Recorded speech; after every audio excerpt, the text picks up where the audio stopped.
এই মইনুল কালকে যখন পাম্পে আমি দোকানে যাই, এই মীমাংসার জন্য দোকানে যাই, তখন এই মইনুল আমাকে সরাসরি হুমকি দেয়, তোমরা কে, তোমরা কোথা থেকে এসেছো, আমাদের জন্ম নাকি 5 তারিখের পর। উনি এই বলে আমাকে হুমকি দেয়, উনি বলে তোমাকে দেখে নেবো, তোমাদের কতটুকু পথ আমরা জানি, সমন্বয়কের কতটুকু পথ আমরা জানি।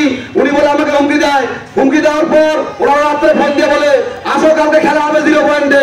5 তারিখের পর খেলা দেখাবো। এই মইনুল বিএনপি সেক্রেটারি, আপনারা যান যুব দলের নেতার কাছে যান, কেউ এই মইনুলকে পছন্দ করে না, চাঁদাবাজির কারণে কেউ এই মইনুলকে পছন্দ করে না। আপনারা যান তাঁতি দলের কাছে যান, তাঁতি দল এই মইনুলকে পছন্দ করে না। একমাত্র এর উদ্দেশ্য হচ্ছে মানুষের জমি দখল, ব্যবসায়ী, চাঁদাবাজি এবং দখলবাজি সহ ভূমিদস্যু, টেন্ডারবাজি সহ সব কাজ করে আসতেছে এই মইনুল জলঢাকায়। এই কাজ করে আসতেছে বলে জলঢাকার বিএনপির কোন অঙ্গ সংগঠন কাকে পছন্দ করে না। আমি কেন্দ্রে জানাবো, অনুরোধ করবো, বিএনপির কেন্দ্রে অনুরোধ করবো এই মইনুলকে যেন পদত্যাগ করায়, এই মইনুলকে যেন এই বিএনপি থেকে পদত্যাগ করে জলঢাকার মাটিকে একটি সুন্দর এবং শৃঙ্খলা বজায় রাখে। আমি আপনার সংক্ষিপ্ত বক্তব্য এখানে শেষ করছি। আসসালামু আলাইকুম।